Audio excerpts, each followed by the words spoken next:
My grandson David faced his inaugural winter this year, marked by a record cold day according to the weather report. Concerns for David and his mother, Yvonne, crept into my thoughts. I worried that the frigid night might have taken a toll on her health. In an attempt to quell my unease, I sent Yvonne a message on my smartphone, asking about their well-being and urging them to guard against catching a cold. Despite my efforts, there was no response, not even a read receipt. Yvonne had always been responsible, so her silence raised my anxiety. After an hour of futile waiting, I tried calling, but my attempts proved fruitless. Realizing this was no trivial matter, a sense of urgency overcame me. I hastily donned a thick jumper and rushed to drive to my son's family apartment. However, when I rang the intercom, there was no response. Fearing the worst, that Yvonne might have collapsed inside, I persuaded the building manager to open the door. The apartment was shrouded in darkness, with only faint street lamp light seeping in. Searching along the wall, I fumbled for the light switch, but my repeated attempts yielded no illumination. Anxious and irritated, I resorted to using my smartphone's flashlight to explore. "Yvonne, are you there?" I called out, wondering if they were simply out. Just as I contemplated leaving, a faint cry echoed from the bedroom, prompting me to rush towards it. In the bedroom, I found Yvonne shivering from the cold, desperately wrapping newborn David in a sheet to keep him warm. To my shock, I noticed Yvonne's once long, proud black hair was now chopped off, almost completely shaved. Bewildered, I questioned, "What happened here?" "My name is Mary Smith," a 61-year-old woman who had worked as a hairstylist for many years, running a salon out of my home. My husband and I had started the salon together, but he passed away from cancer when our son, Harry, was young. Despite the challenges, I raised Harry single-handedly. He often skipped school and got into trouble, leaving me to wonder if my parenting played a role. One day, Harry surprised me by expressing a desire to become a hairstylist. Initially shocked, I decided to support him in this newfound interest. After graduating from cosmetology school, Harry became an apprentice at a senior salon, where he met Yvonne. Their relationship blossomed, and soon Harry proposed to her, declaring his intention to marry. Meeting Yvonne, with her long black hair and bright smile, left me instantly liking her. A year after their marriage, Harry aspired to start his own salon. Despite his relatively short time as an apprentice, he exuded confidence as a hairstylist. Yearning to establish my own space and showcase my skills, I felt a tinge of concern. Drawing from my experience, I understood the challenges newcomers face in the industry. However, I couldn't dismiss the earnestness in Harry's eyes as he spoke about his dream. Curious about his financial standing, I inquired about his savings. Harry shared his bank book with a troubled expression and a sigh. Despite having a stable income, Harry's spending mirrored his earnings, leaving him far from accumulating enough to launch his own business. He had been squandering a significant portion of his earnings on leisure activities. While I contemplated advising him to reconsider, I chose to reassure him, saying, "Don't worry about the money. Enjoy indulging yourself." Perhaps it was my way of compensating for the loneliness of my fatherless upbringing. Confiding in my late husband's portrait, I revealed that I hadn't touched the life insurance money he left behind, reserved for Harry. Consulting with a knowledgeable regular in real estate, we identified a perfect property, an old barber shop that had recently retired due to old age. Another regular offered her husband's assistance during the renovation, and with my son, who was studying architecture, home for the summer break, we got the construction underway. Upon receiving approval from the health department, the salon opened surprisingly quickly. Grateful for the support, I acknowledged that setting up the business wasn't something I could have accomplished alone. Handing Harry the bank book containing the remaining inheritance, I emphasized its purpose for his business expenses. With more than half the funds remaining, I urged him not to waste it. Harry chuckled in annoyance, assuring me he understood, and Yvonne, with a bright smile, promised to keep a close eye on his spending. With Yvonne's help, I felt relieved from worries and decided to oversee their business from a distance. However, my optimism waned as Yvonne occasionally updated me on their progress. 3 months after the salon's opening, she confided that Harry seemed disengaged, causing a decline in customer satisfaction and a loss of clientele. Perplexed, I couldn't fathom what had changed so rapidly. Yvonne explained that Harry, initially confident that his skills alone would attract customers, had overlooked the importance of customer service in running a salon. Realizing that Harry lacked this fundamental understanding, I grew concerned about the future success of their venture. "So, what's Harry up to now?" Yvonne explained that he's frustrated about the lack of customers and spends his days drinking. She expressed concern that if he doesn't get his act together, they'll lose even more clients. Currently, she's handling the existing customers, but with the continual drop in reputation, the business is on a downward spiral. Listening to Yvonne's worries, I felt a similar sense of despair. Promising to address the issue, I assured her that I would have a serious talk with Harry the next time I saw him. Grateful for the support, Yvonne bowed deeply, brushing back her long black hair. Trying to lighten the mood, I complimented Yvonne on her stunning hair, and she proudly shared that she had been growing it out since middle school for hair donation. She explained that it involves making wigs from real hair for children who have lost their hair due to congenital diseases, illnesses, or accidents. Yvonne had been growing her hair with the intention of donating it to organizations involved in this cause, expressing the joy of being able to help someone. Moved by Yvonne's passion and dedication, I commended her for such admirable actions, especially considering her young age. As the conversation unfolded, Yvonne revealed that 6 months into her marriage with Harry, she became pregnant. Despite being conscientious and hardworking, she continued working at the salon until the last month of her pregnancy, supporting the family while Harry's attitude worsened. Feeling my own shortcomings as a mother, I decided to check on their salon one day after finishing work early. I encountered Harry as he was about to leave for a drink, dismissing the lack of customers as normal. Attempting to make him realize the impending fatherhood, he shrugged it off and left. Inside the salon, I found Yvonne cleaning the floor, having managed just one customer that day. Despite her exhaustion, she smiled brightly. Concerned about her well-being, I sternly emphasized the importance of proper nutrition, especially for the baby. Yvonne teared up and thanked me, expressing gratitude for the support.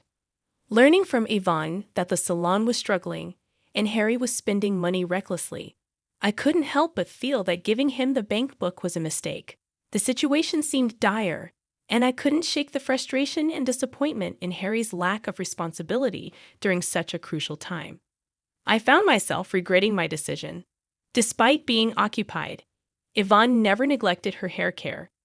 As she gently stroked her belly, she expressed her desire to teach her child the joy of helping others. It dawned on me that I wanted to support her, especially since my son wasn't contributing much. Recognizing my shortcomings in raising my son, I decided to assist Yvonne at their apartment. Acknowledging the inconvenience, Yvonne would apologize, but I assured her not to worry and encouraged her to focus on the baby. I felt responsible for not raising my son properly, leading to Yvonne's suffering. It seemed like my way of atoning for my past mistakes. Towards the end of summer, Yvonne went into labor earlier than expected, and she was rushed to the hospital. Unfortunately, Harry was nowhere to be found, unreachable despite my attempts to contact him. I sent messages, but there were no replies, not even read receipts. It left me bewildered about his whereabouts during such a crucial time.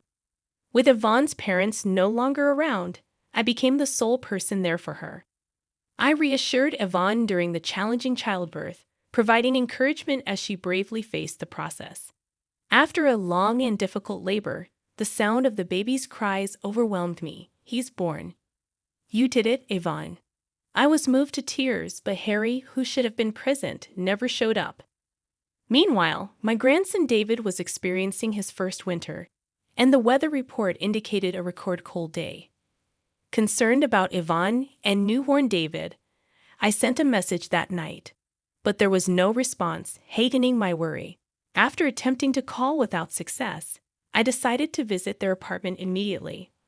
Upon arrival, the place was shrouded in darkness. Considering the possibility of a family trip, I rang the intercom, but there was no response. Fearing for Yvonne's well-being, I asked the building manager to open the door. The apartment was dark, and my attempts to turn on the lights proved futile. Using my smartphone's flashlight, I called out to Yvonne in the living room, receiving no response. As I was about to leave, a faint cry of a baby reached my ears from the bedroom. Rushing towards the sound, I discovered Yvonne shivering from the cold, wrapping newborn David in a sheet. To my shock, her once long, proud black hair had been roughly cut off, and her eyes, red and swollen from crying, looked at me helplessly. Overwhelmed, I exclaimed, "This is terrible. How did this happen?" I removed my jumper and draped it over Yvonne. Assuring her, I said, "It's okay now. Just tell me what happened, as much as you can." Yvonne began to speak slowly, revealing that Harry continued his daily escapades even after David was born. Financial struggles escalated, leading to an inability to pay the electric bill. Yvonne, unable to tolerate the situation any longer, scolded Harry, hoping he would become a more responsible father. However, her pleas fell on deaf ears. In a fit of rage, Harry grabbed a pair of practice hair-cutting scissors and started cutting off Yvonne's hair. Initially resisting and telling him to stop, Yvonne ceased her resistance, fearing any further struggle might accidentally harm David. Harry mocked Yvonne, stating, "Now you won't be able to show your face in public." I was left speechless at my son's cruel actions. Yvonne apologized, blaming herself again, but I reassured her, expressing that it was not her fault.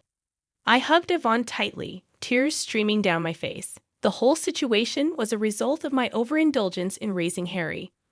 My heart burned with shame and anger at my own failings and my son's inability to empathize with others. Taking a deep breath, I called Harry. "Hey, Mom, long time no talk. What's up?" Harry responded casually, and I inquired about Yvonne and David's well-being. There was a brief pause in his voice, and he claimed they were in Hawaii and would be back next week. Despite knowing he was lying, I responded positively. Reflecting on the years of taking care of Harry after losing my husband, I felt profound disappointment. Harry's careless use of his father's inheritance and mistreatment of his family shattered my expectations. A week later, Harry called me cheerfully, announcing his return from Hawaii. Pretending to be the caring son, he mentioned souvenirs, but my heart was no longer deceived by his act. Informing the building manager of my plans, I decided to take Yvonne and David back to my house. I made calls to every possible place. An hour later, Harry called, announcing his arrival at the airport. Despite his cheerful demeanor, my heart was wary. When a taxi pulled up in front of the apartment, Harry, displaying tan lines from sunglasses around his eyes, struggled with the key, realizing it wouldn't fit the lock. Frustration etched across his face. He exclaimed, "What's going on here?" I approached him quietly from behind, wearing a smile that masked the boiling anger in my heart. "Did you enjoy your trip to Hawaii?" I asked, trying to keep my tone light. Harry's relieved expression shifted as he saw me, mistaking the situation. "Mom, you're here," he said, his voice tinged with relief, oblivious to the storm brewing within me. "Listen, Mom, I just got back and tried to enter the house, but the key won't fit. It must be Yvonne's prank, punishing me for going on a trip alone," Harry explained, attempting to paint himself as the victim and blame Yvonne for their troubles. "What were you doing? I told you I was in Hawaii with my family," he continued, caught in his own web of lies. Pointing out the contradiction, I left Harry at a loss for words. "You really had the nerve to lie about taking a family trip to Hawaii," I said, my disappointment palpable. Yvonne had been left behind, shivering in the cold with David, while Harry indulged in his own desires. To think she cherished her long hair, and you just cut it off mercilessly. "Don't you feel any remorse as a human being?" I questioned, my voice heavy with emotion. But Harry showed no signs of remorse, only theatrics about the cold and his desire to enter the house. It was then that I dropped the bombshell. I had canceled the lease on the apartment. Harry protested, but the truth was, he had no right to complain. Taking him to a nearby coffee shop to talk further, Harry sat silently, his pale face betraying his inner turmoil. Eventually, he confessed his selfish reasoning, admitting to his reckless spending and empty promises. I shattered his illusions, telling him I had already sold the salon and the equipment, leaving him with nothing to reclaim. His protests fell on deaf ears as I calmly left the coffee shop, leaving him to face the consequences of his actions. In the following month, Harry's life spiraled further downward. His pleas for help were met with cold shoulders, and he faced legal repercussions for his reckless behavior. As for Yvonne and David, they found solace in our salon. Yvonne, regaining her strength, filed for divorce and threw herself into her work. With David's cheerful presence, the salon blossomed, attracting more customers drawn to Yvonne's warmth. Though the pain caused by Harry's actions lingers, we find solace in the smiles that now fill our salon. And in a quiet corner, David sleeps peacefully, his innocence a reminder of the brighter future ahead.